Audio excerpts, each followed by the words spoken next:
दोस्तों, एक भारतीय के तौर पर हर एक भारतीय एक सपना ज़रूर देखता है कि बड़े बड़े देशों की तरह क्या हम भी कभी चांद पर जा पाएंगे। और गेस व्हाट, हमने चांद पर भी गए और उस पोजीशन पे, उस पार्ट पे जाकर के पहुंचे जहां पर आज तक कोई भी देश जाकर के पहुंच नहीं पाया। और जब भी स्पोर्ट्स की दुनिया में देखते हैं ओलंपिक्स में, तो हम सोचते थे कि कोई ट्रैक एंड फील्ड का कोई एथलीट इंडिया से गोल्ड मेडल जीते, और नीरज चोपड़ा ने वो भी कर दिखाया।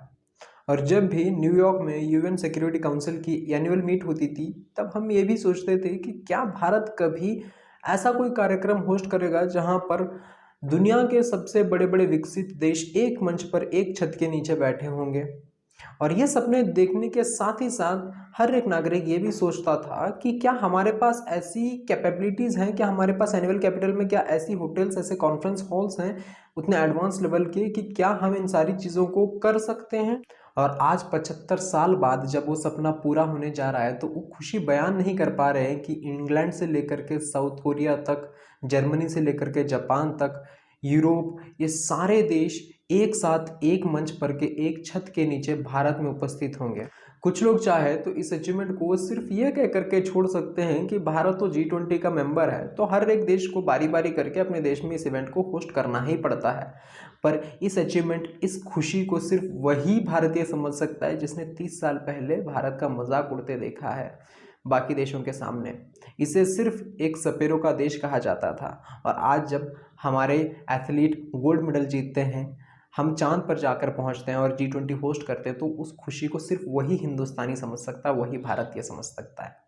तो क्या है ये G20 इवेंट, इससे भारत को क्या बेनिफिट है, और पूरी दुनिया के लोग भारत की तरफ नजर गड़ा करके क्यों बैठे हैं, हर एक चीज़ इस वीडियो में डिटेल में जानेंगे। तो ध्यान से इस वीडियो को देखिएगा, और वीडियो अच्छा लगेगा तो वीडियो को लाइक करें, चैनल को सब्सक्राइब करें और अपने सारे दोस्तों से शेयर करिए अगर आपको वीडियो अच्छा लगेगा तो।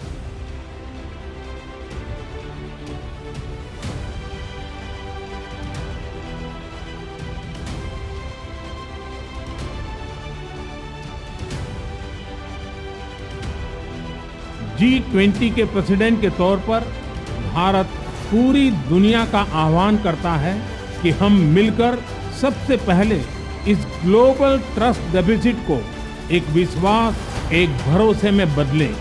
यह हम सभी के साथ मिलकर चलने का समय है, और इसलिए सबका साथ, सबका विकास, सबका विश्वास, सबका प्रयास का मंत्र हम सभी के लिए एक पथ प्रदर्शक बन सकता है। नमस्कार दोस्तों, मैं सचिन राठौड़ आ चुका हूं आप लोगों के सामने फिर से एक नई वीडियो के साथ। आखिरकार G20 सम्मेलन का आगाज हो ही गया। तमाम देशों के प्रेसिडेंट और प्राइम मिनिस्टर का भारत में आना शुरू हो चुका है, और साथ में अपने इंडियन मीडिया न्यूज़ चैनल्स में 24 आवर्स बिग बॉस कवरेज भी शुरू हो चुकी है। नहीं समझे? मतलब कि इन प्रेसिडेंट और प्राइम मिनिस्टर की 24 आवर्स की कवरेज शुरू हो चुकी हैं, जहां पर इनके खांसने, छींकने, सोने, पीने, खाने की हर एक अपडेट, 24 आवर्स की पूरी अपडेट आनी शुरू हो चुकी है। आज सुबह जो बिडेन भी कंफ्यूज थे कि उन्होंने सुबह की बीपी और शुगर की टैबलेट्स ली कि नहीं, पर कंफर्मेशन तो तब मिला जब उन्होंने गलती से एक हिंदी न्यूज चैनल लगा लिया था। कल शाम से ही हमारे सारे मिनिस्टर्स लिफाफे में 500-500 रुपए भर करके खड़े हो चुके हैं अपने सारे गेस्ट का वेलकम करने के लिए, और साथ में पूरी दिल्ली को चकाचक चमका दिया गया, घिस घिस करके धोया गया है, और नई नवेली दुल्हन की तरह उसको सजा दिया गया है। जैसे कि लड़के को दिखाने के लिए जब लड़की को लाया जाता है, तो उसी तरीके से उसको घिस घिस करके पूरा तैयार कर चुके हैं। सूत्र तो ये भी बता रहे हैं कि जो लोग दिल्ली से बाहर गए थे एक हफ्ते पहले किसी काम से, जब वो लोग वापस आ रहे हैं दिल्ली, तो अपने शहर को, अपने घर को, अपने गली को पहचान नहीं पा रहे हैं, ये सोचते हुए कि हम कहाँ आ गए, हमें तो इतनी सफाई में रहने की आदत नहीं है। और दिल्ली की सड़कों पे से ऐसी घास काटी गई है, ऐसी घास काटी गई है, ऐसी घास काटी गई है कि तुम्हारी वाली ने भी उतना अच्छे से नहीं काटा होगा। जैसे हर शादी ब्याह में नाराज फूफा और नाराज जीजाओं की कमी नहीं होती, उसी तरीके से यहाँ भी कोई कमी नहीं है। चीन के राष्ट्रपति शी जिनपिंग ये कहते हुए नहीं कि मेरे तो जोड़ों में दर्द है, और रूस के राष्ट्रपति पुतिन मोदी जी से सुबह से 3 बार माफी मांग चुके हैं कि मोदी जी मैं तो नहीं आ पाऊंगा क्योंकि मेरी पड़ोस की आंटी बीमार है। बहुत हो गई इंटरनेशनल बातें, अब थोड़ी करते हैं देसी बातें। अब आते हैं अपने राहुल बाबा पे। G20 समिट से ठीक पहले राहुल बाबा निकल चुके हैं यूरोप के लिए। राहुल बाबा को देख करके मुझे अपना 3 साल पुराने दिन याद आ जाते हैं, जब भी मैं घर में रहता और रिश्तेदार आते तो यही पूछते कि बेटा तुम्हारा कहीं नौकरी लगी कि नहीं, और तब से लेकर के आज तक जब भी रिश्तेदार आते हैं मैं कभी घर में नहीं था। तो कुल मिलाकर के बात यह है कि माहौल बन गया पूरा जीजा का ससुराल, और जीजा के रूठने से पहले समझते हैं कि ये G20 है क्या और G20 से हमें क्या फ़ायदा मिलेंगे और G20 इंडिया में होना कितना ज़रूरी है। जुलाई 1997 ये वो समय था जब थाईलैंड, इंडोनेशिया और साउथ कोरिया जैसे देशों में आर्थिक संकट आने वाला था। हुआ ऐसा था कि इंडोनेशिया ने डॉलर के मुकाबले अपनी करेंसी को डीवैल्यू कर दिया था। मतलब अगर आपको एग्जांपल देकर के समझाऊं तो जैसे कि $1 की कीमत अभी 80 से 82 रुपये है, तो उसको और घटा करके 100 रुपये कर दें। उन्होंने ऐसा इसलिए किया था, ये सोच करके किया था कि इससे फॉरेन इन्वेस्टर्स का और आगमन होगा देश में, इकोनॉमी में ग्रोथ होगी और यहाँ पर फॉरेन इन्वेस्टर्स और भी ज़्यादा बढ़ेंगे। पर हुआ इसका ठीक उल्टा। आर्थिक संकट बहुत बुरी तरीके से पड़ा था थाईलैंड में उस टाइम। थाईलैंड की इकोनॉमी में तो फर्क पड़ा ही पड़ा, इससे इफेक्ट सारे देश, दूसरे देश भी होने लगे। पूरी एशिया की इकोनॉमी और धीरे धीरे पूरी दुनिया की इकोनॉमी में फर्क दिखने लग गया था। इसी प्रॉब्लम को दूर करने के लिए 1999 में G20 की स्थापना हुई। G20 की स्थापना उन G7 देशों के साथ और 13 देशों को ऐड किया गया और उससे बना G20। आपको बता दें कि G7 उन 7 देशों का ग्रुप है जो 7 डेवलप्ड कंट्रीज है पूरे वर्ल्ड के। इनमें आते हैं USA, UK, Canada, Germany, France, Japan और इटली। तो इनके साथ 13 और देशों को ऐड कर दिया गया और इन 13 देशों को ऐड करके बनाया गया G20। शुरू में इनका एजेंडा सिर्फ अर्थव्यवस्था और सुरक्षा थी, इसीलिए शुरुआत की G20 मीटिंग्स में सिर्फ सेंट्रल बैंक के मिनिस्टर्स ही शामिल होते थे। फिर आता है साल 2007। उस टाइम पे पूरी दुनिया में बहुत बड़ा आर्थिक संकट आने वाला था और उस टाइम पे G20 के मेंबर्स ने डिसाइड किया कि हमें इस मीटिंग को और भी बड़े लेवल पे करना चाहिए। और तब से लेकर के ये अर्थव्यवस्था, मानवता, आतंकवाद, ग्लोबल वार्मिंग, इन सारे इश्यूज पे बात करने लग गए। और उसी टाइम से सारे देशों के हेड ऑफ स्टेट भी इस मीटिंग्स में इंक्लूड होने लग गए, प्रेसिडेंट, प्राइम मिनिस्टर्स इंक्लूड होने लग गए। और सही मायनों में G20 का कद उसी टाइम से जाकर के ऊपर बढ़ा है, उसी टाइम से उसकी वैल्यू और भी ज़्यादा हुई है। G20 के देशों की ताकत का अंदाज़ा आप सिर्फ इसी चीज़ से लगा सकते हैं कि टोटल वर्ल्ड GDP में 85% का हिस्सा सिर्फ इन G20 देशों का है और 75% वर्ल्ड ट्रेड में इन G20 देशों का हिस्सा है और 66% अब तक वर्ल्ड पॉपुलेशन ये G20 देशों का है। कुल मिलाकर के बात ऐसी है कि अगर कोई देश G20 का हिस्सा नहीं है तो बहुत बड़े एलाइट क्लब का हिस्सा नहीं है और वो लेफ्ट आउट ज़रूर फील करेगा।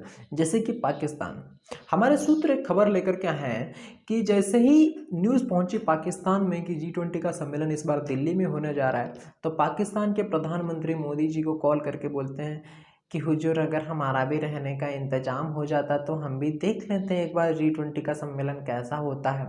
इतना ही सुनते ही मोदी जी ने कहा कि चलिए आपका करते हैं प्रबंध, आप पहुंचिए।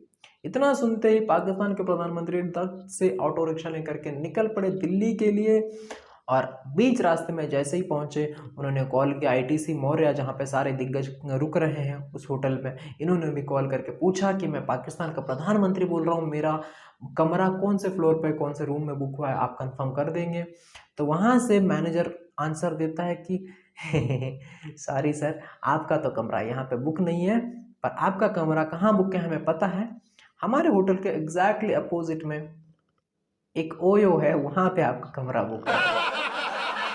ये सब हम नहीं बोल रहे हैं, सूत्र बता रहे हैं। अब ये समझते हैं कि इस बार का G20 इतना ज़्यादा स्पेशल क्यों है, पूरी दुनिया ने भारत की तरफ अपनी नज़रें गड़ाकर क्यों बैठा हुआ।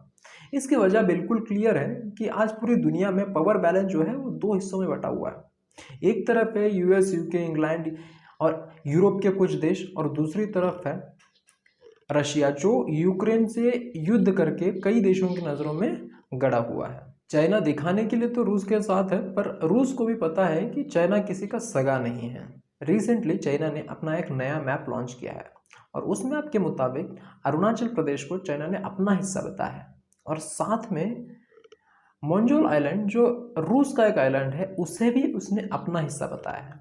और इस नए मैप के बाद रूस भी चिढ़ा हुआ है इस चाइना से।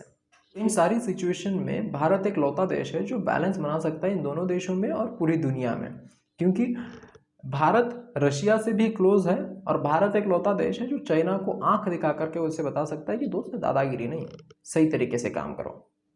और जिस तरह G20 सम्मेलन का स्लोगन है कि 1 अर्थ 1 फैमिली 1 फ्यूचर, इसका संस्कृत में मतलब है वसुधैव कुटुंबकम, इस स्लोगन को भी पूरे देश पूरे दुनिया ने बहुत अच्छे से पसंद किया है और आज भारत उस मार्ग पे है कि पूरी दुनिया को शांति का प्रस्ताव, शांति का मार्ग दिखाने पे चल रहा है और पूरी दुनिया को पता है कि ये काम भारत के अलावा कोई और नहीं कर सकता, कोई और लीडरशिप इस काम को उतने अच्छे से अंजाम नहीं दे सकती। इसीलिए आज का जो है ये G20 सम्मेलन भारत में होना एक बहुत प्राउड का बात है, बहुत प्राउड मोमेंट है हर एक नागरिक के लिए, हर एक देशवासी के लिए।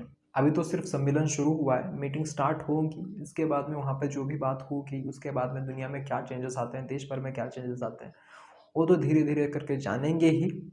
तो आज के लिए बस इतना ही। अगर वीडियो अच्छा लगा हो तो वीडियो को लाइक करें, चैनल को सब्सक्राइब करें और वीडियो को अपने सारे दोस्तों के साथ शेयर करें अगर आपको अच्छा लगेगा तो, और कमेंट में भी बताएं कि आपको वीडियो कैसा लगा और अगला टॉपिक किस पे बनाना है वीडियो, वो भी आप मुझे सजेस्ट कर सकते हैं कमेंट सेक्शन में। Thank you.